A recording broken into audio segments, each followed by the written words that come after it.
Irmãos, quando nós sofremos, nós somos tentados a imaginar que Deus nos desamparou. Quando olhamos ao nosso redor, nós percebemos que o mundo tem enfrentado problemas inimagináveis. Não precisa nem da gente se demorar muito nesse assunto. Todos nós, mais ou menos, fomos impactados por tudo que tem acontecido. E muitas vezes, quando isso acontece, nós tendemos a imaginar: será que Deus me ama? Será que Deus se preocupa comigo? Será que Deus ainda fala conosco?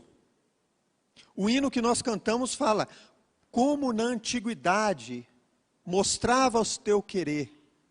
Será que hoje Deus ainda tem mostrado o querer dele para nós?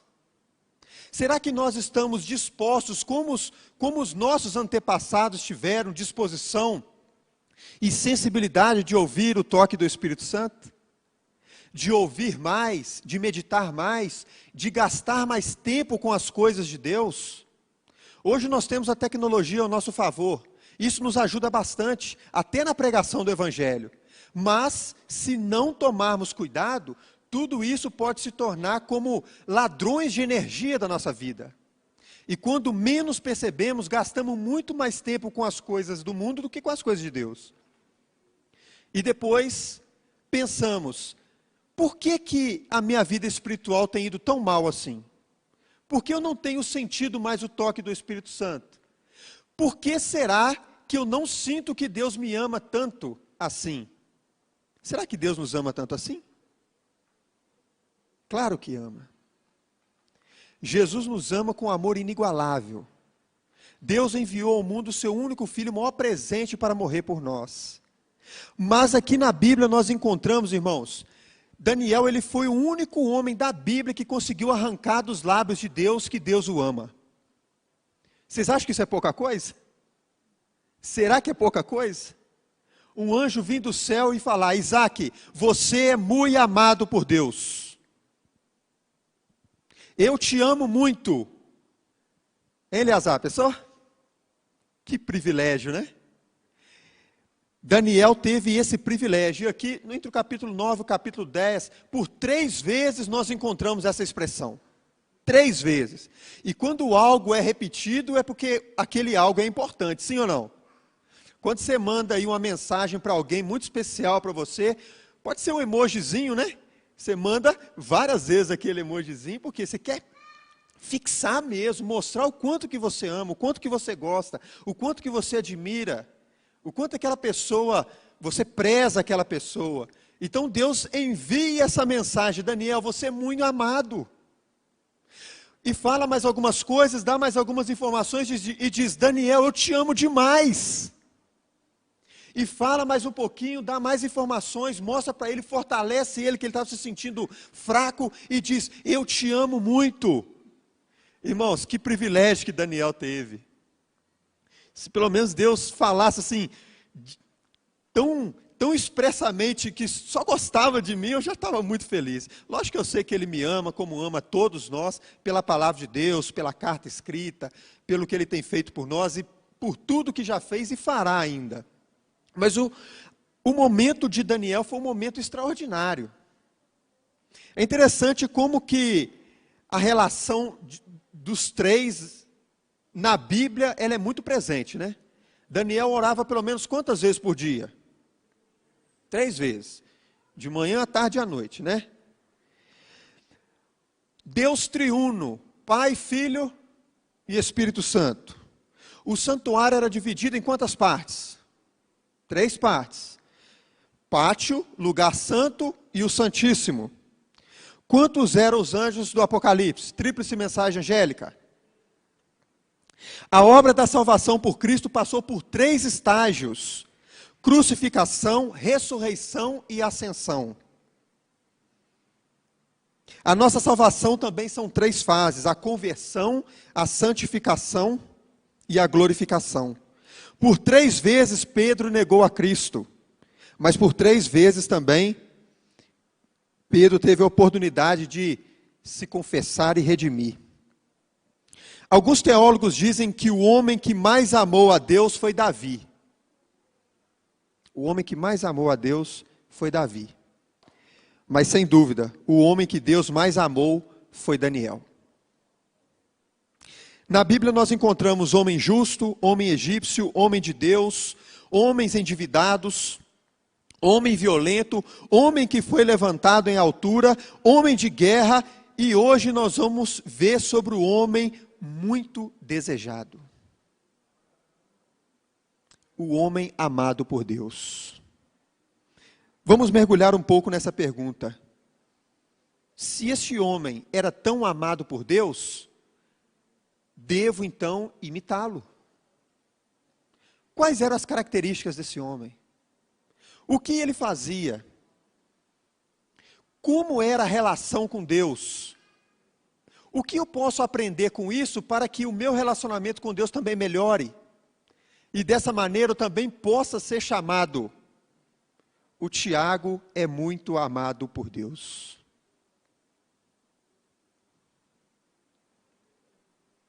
Quais são suas marcas e o que este homem persegue? Eu destaquei pelo menos 3 marcas que Daniel carrega na sua vida. Muitas coisas importantes da vida dele nós podemos trazer para a nossa vida, nosso cotidiano, e perseguir isso como meta na nossa relação espiritual com Deus. Mas a primeira delas, que me chama mais atenção, é que Daniel, ele era determinado em suas escolhas. Abra em Daniel capítulo 1, verso 8.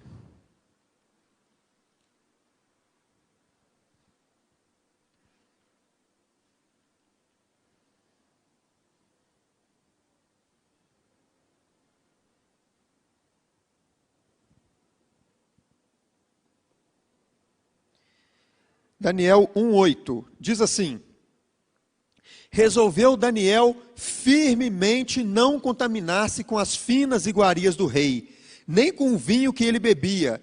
Então pediu ao chefe dos eunucos que lhe permitisse não contaminar-se. Daniel, ele resolveu, ele escolheu.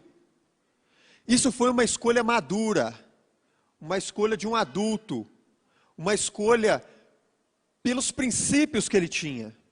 Vocês acham que era fácil Daniel ceder às pressões que ele tinha ali em Babilônia? Eu imagino que sim.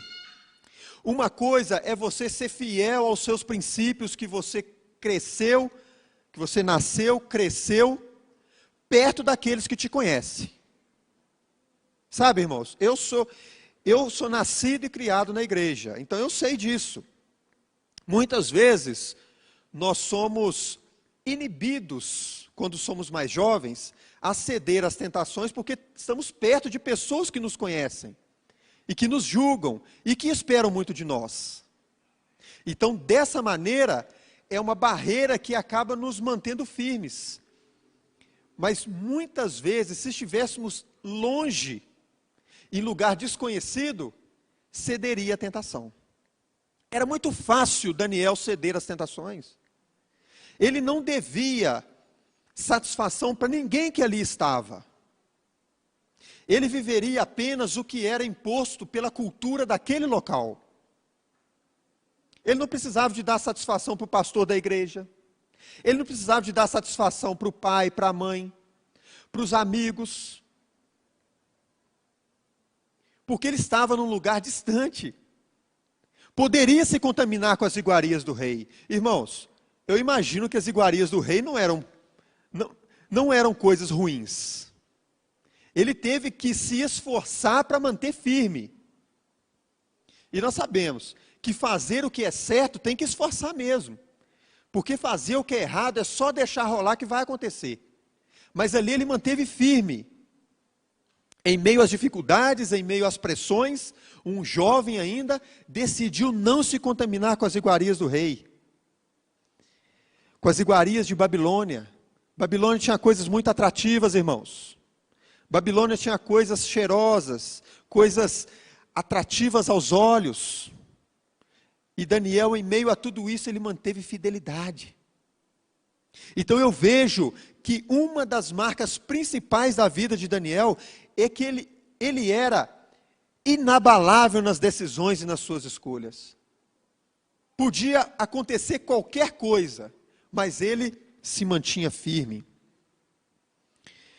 A Babilônia também do século 21 quer que os cristãos se contaminem com sua prática de vida. Nossos jovens têm sofrido muitas pressões. Os adultos também. Os da terceira idade também. Satanás, ele está buscando de todas as maneiras tentar a cada um da maneira que cada um é mais frágil. Ele personaliza o pecado. De repente, o que seja difícil para mim, não seja para você. Para uma pessoa que tem dificuldade com a bebida, o que você acha que o inimigo vai oferecer para ele? Vai chamar os amigos, vai oferecer um vinho daqueles mais caros, e vai encontrar até gente para dar para ele. Não precisa nem dele pagar, não. Vai ser fácil. Aí quando ele embebeda de novo, quando ele cai de novo, aí procura os amigos e fala, não, agora tem que pagar. Então, para cada pessoa há um tipo diferente de tentação. E Satanás, ele tenta a todos dia e noite sem parar. Daniel, ele foi tentado também, irmãos. Mas ele manteve fidelidade. Romanos capítulo 12, verso 2. Diz assim: e não vos conformeis com este século, mas transformai-vos pela renovação da vossa mente, para que experimenteis qual seja a boa, agradável e perfeita vontade de Deus. Será que nós estamos entendendo qual é a boa, perfeita, agradável vontade de Deus? Precisamos a cada dia estar firmes no desejo que Deus tem para nós. Nossas escolhas determinam o nosso sucesso ou nosso fracasso. Os mais sensatos orientadores e conselheiros dizem que há três principais escolhas na vida. A primeira é a escolha profissional, a segunda é a escolha conjugal e a terceira é a escolha espiritual. Se você conseguir fazer bem essas três escolhas, você dará um passo muito importante para ter uma vida bem satisfatória aqui nessa terra. Escolher bem sua profissão. Quantas pessoas vivem aí 8 horas, às vezes mais tempo do que isso, insatisfeitos em seu trabalho? Não é? Chega em casa frustrado, chega em casa cansado, chega em casa deprimido porque não consegue alcançar a sua satisfação profissional. E isso é algo que você tem que buscar em sua vida. Outros escolhem mal o seu casamento. Escolhem mal. Escolhem pela aparência. Escolhem simplesmente por sentimentos. Mas nós precisamos escolher sabiamente, pedir orientação de Deus, pedir orientação do Espírito Santo, para que não venhamos a ter dificuldades no futuro. E a escolha espiritual é a mais importante dessas. Você pode estar bem realizado profissionalmente, ter um bom casamento, estar bem nessas duas áreas. Mas se você não tomou sua decisão de estar espiritualmente firmado na presença do Senhor, irmãos, sinto muito.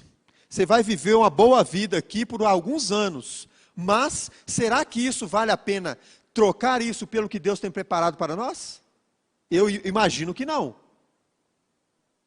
Então precisamos tomar uma decisão firme, assim como Daniel tomou uma decisão.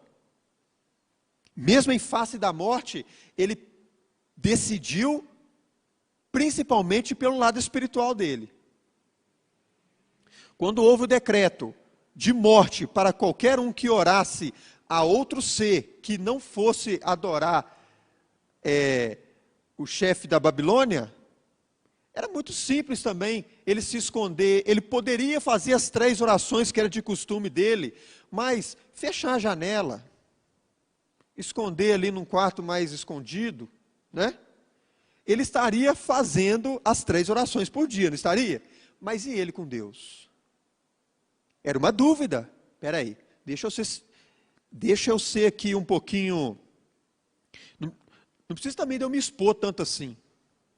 Deus sabe. Eu estou orando, estou firme, mas eu vou fechar a janela só por precaução. E aí? Era duvidar de Deus, sim ou não? Era duvidar de Deus. Mas ele se manteve firme. Ele era o mesmo antes do decreto, continuou sendo o mesmo durante o decreto e depois do decreto. Então não são as coisas do mundo que determinam como você deve ser espiritualmente.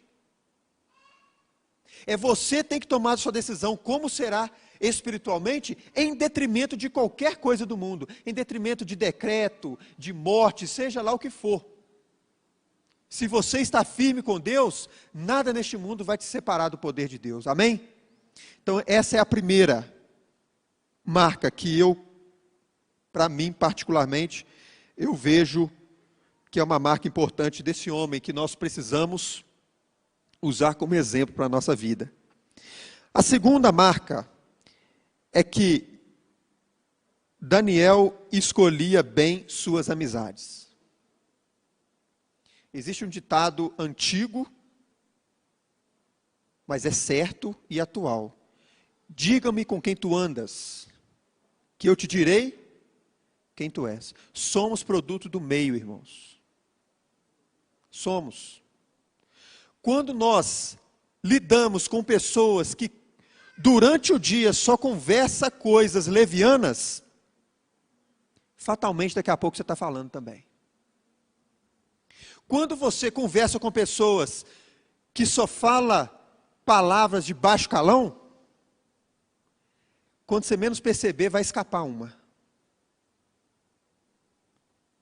Os discípulos foram conhecidos como galileus, porque os romanos, ou os escribas e fariseus, quando olharam para eles, disseram, você é seguidor de Jesus? Não, porque vocês falam como ele. Nós passamos a imitar aquelas pessoas que nós admiramos. Se você admira pessoas, que essas pessoas, esses líderes, têm como alvo só coisas dessa terra, você está perseguindo o alvo errado. Fatalmente, os seus sonhos vão passar de coisas do céu para coisas da terra. E aí você começa a seguir essas pessoas, você começa a falar como essas pessoas, começa a agir como essas pessoas. Quando você percebe, você é um igual a essas pessoas. Então, escolha bem suas amizades. Escolha bem aquelas pessoas que estão no seu ciclo de amizade. Daniel escolheu jovens que eram firmes como ele era. Daniel escolheu jovens que oravam assim como ele orava. Daniel escolheu jovens que também, em meio às dificuldades, eles preferiram perder a sua própria vida do que se curvar à estátua de ouro. E foi isso que aconteceu. Sadraque, Mesaque e Abednego, em meio à dificuldade, ele disse, você pode saber de uma coisa, falando para Nabucodonosor, mesmo que Deus não nos livre, nós não desobedeceremos a Deus. Será que nós estamos preparados hoje para falar isso? Será que você tem amigos que falariam isso? Daniel tinha. Daniel influenciava aqueles homens, aqueles jovens, e era também influenciado por eles. Irmãos, a nossa amizade é via de mão dupla, não é? Você influencia e é influenciado. Mas é muito fácil quando nós estamos parados apenas analisando, será que fulano merece ser meu amigo? Espera aí, será que eu estou julgando as pessoas? A pergunta que eu quero fazer agora, você vai pensar, eu tenho bons amigos? São boas escolhas? Agora, essa pergunta é para você refletir. Você tem sido uma boa escolha? Parar e fazer uma listinha e pensar, esse aqui não é uma boa influência para mim, aquele ali não é uma boa influência para mim, vou começar a purificar aqui minhas amizades, esse aqui não, aquele lá não, e aí você começa, né? O dono da razão, o perfeito. E a pergunta que fica, você tem sido uma boa escolha? Outros, quando olham para você, você está em que parte na lista? Daqueles amigos bons ou aquele que tem sido uma má influência? Daniel escolheu bem. Ele nutria boas amizades. E isso fez com que ele se mantesse firme na presença do Senhor. Esse foi o segundo. O primeiro, então, Daniel era determinado em suas escolhas. E o segundo, ele nutria boas amizades. O terceiro, Daniel, ele era um homem que não negociava princípios. O que era sim, era sim. O que era não, era não. Vivemos num tempo relativizado, onde cada um tem sua própria verdade. Cada um é o seu próprio coach, seu próprio líder. E aí você começa a descentralizar, você tira Cristo do centro, você pega a palavra de Deus e diz assim, olha, isso aqui eu aceito, isso aqui já não dá para mim. Ah não, isso aqui está legal, não, isso aqui é bacana. Ah não, isso aqui já está ultrapassado. E você começa a relativizar as coisas. Daniel, ele não fazia isso. Daniel, o que era certo, o que era errado. Mesmo que fosse jogado até na cova dos leões, ele mantinha firmeza. Firmeza de caráter.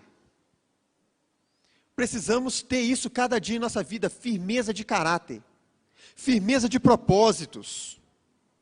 Saber que as nossas escolhas determinam o que seremos.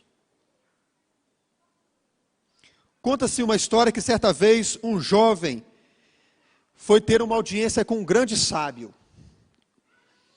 E o sábio disse assim, propôs a ele, antes dele conversar, ele propôs ele assim, olha, deixa eu entender, conhecer você um pouco. Ele disse, imagine que você, o sábio dizendo para o jovem, imagine que você nunca seria pego e nem seria machucado. Ninguém perderia nada se essas circunstâncias fossem garantidas. Então você não ia perder nada, você não ia ser machucado, você não estaria dando prejuízo para ninguém. Você mentiria por $10.000? Perguntou para aquele jovem. O jovem pensou um pouco e respondeu, sim. Por $10.000, se ninguém iria saber e ninguém seria machucado, eu mentiria. O sábio balançou a cabeça, sinal de reprovação, e disse, tenho outra pergunta. Você mentiria por 10 centavos? O jovem furioso indagou, que tipo de pessoa você acha que eu sou? O sábio disse, eu já sei que tipo de pessoa você é. Estou apenas tentando estabelecer o seu preço. Ou seja, se ninguém estivesse vendo, e ele não fosse dar prejuízo para ninguém, ele mentiria por 10.000. Mas por 10 centavos ele ficou bravo. Falou, que tipo de pessoa você acha que eu sou? Não, eu sei que tipo de pessoa você é, já está julgado, você já deu a sentença. Eu quero saber qual que é o seu preço. Qual que é o preço? Qual será que tem sido o nosso preço? O preço de Judas teve um preço. Quantas pessoas vivendo no momento que vivemos hoje, liberdade religiosa, estão firmes e dizendo, se isso acontecer comigo, se vier alguma perseguição, eu tiver que ficar ao lado de Cristo, eu ficarei, mesmo em face da morte. Será? Será que temos nosso preço? É uma pergunta que nós precisamos fazer todos os dias, né? Certo funcionário de uma empresa foi chamado um dia no gabinete do dono. Sem meias palavras, o homem foi direto ao assunto e disse assim, estamos reestruturando a empresa e precisamos de uma pessoa exatamente do seu tipo. Só que, analisando a sua ficha, vimos que só há um problema com você. Você é crente. E o cargo é incompatível com sua fé. De modo que você terá que fazer uma opção entre a promoção no emprego ou sua religião. Mas você não precisa responder agora. Vai para casa, hoje é sexta-feira, passa o final de semana, conversa direitinho com a sua família, é uma promoção boa, mas você tem que decidir. Na segunda você me dá a resposta. O nosso irmão foi para casa, envolto a um manto de dúvidas, né? Olha, estou aqui, de um lado, uma grande promoção. De um outro lado, deixar de ser cristão. E aquilo virou um campo de batalha em sua mente, entre certo e errado. Tudo aquilo que ele viveu a vida inteira, agora estava ali diante dos seus olhos. O conflito, escolha. Na segunda-feira, lá estava ele na empresa, já ansioso para encontrar o dono. Já fez as contas de quanto iria ganhar mais, as viagens que poderia fazer, os imóveis que poderia comprar, uma vida mais luxuosa, mais confortável que poderia dar para sua família. E aí, o dono lhe perguntou: e aí, qual a sua decisão? Acho que você deve aceitar, né? Ele disse assim: acho que vou aceitar a proposta que você me fez, sim.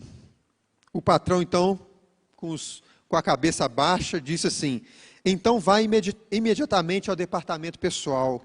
Você está despedido. Mas, patrão, foi o senhor mesmo que fez a proposta.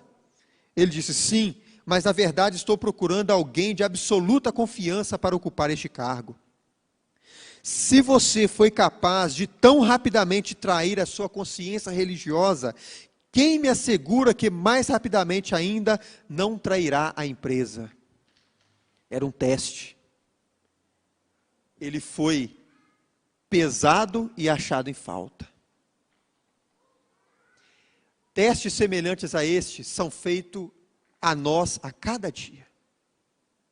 Alguns mais, outros menos, têm negado a Cristo. A pergunta que eu faço para você essa noite é: durante essa semana, qual será a sua decisão em relação à sua fé com Deus? Será que o mesmo Deus que falou no passado, como o hino que nós cantamos, como na antiguidade, mostrava teu querer? Enoque falava com Deus. Daniel, muito amado. Moisés teve o privilégio de ver a glória de Deus. Será que Deus tem falado conosco também? Será que nós estamos criando uma barreira? Não temos tido sensibilidade para ouvir a voz de Deus? Por que homens como Daniel tiveram esse grande privilégio? Por causa disso aqui. Era determinado em suas escolhas, escolhia bem suas amizades, e ele não negociava princípios. Para ele o que era certo, o que era errado. Não tinha meio termo. Albert Einstein disse assim: não tente se tornar um homem de sucesso. Em vez disso, torne-se um homem de valor. Torne-se um homem de valor.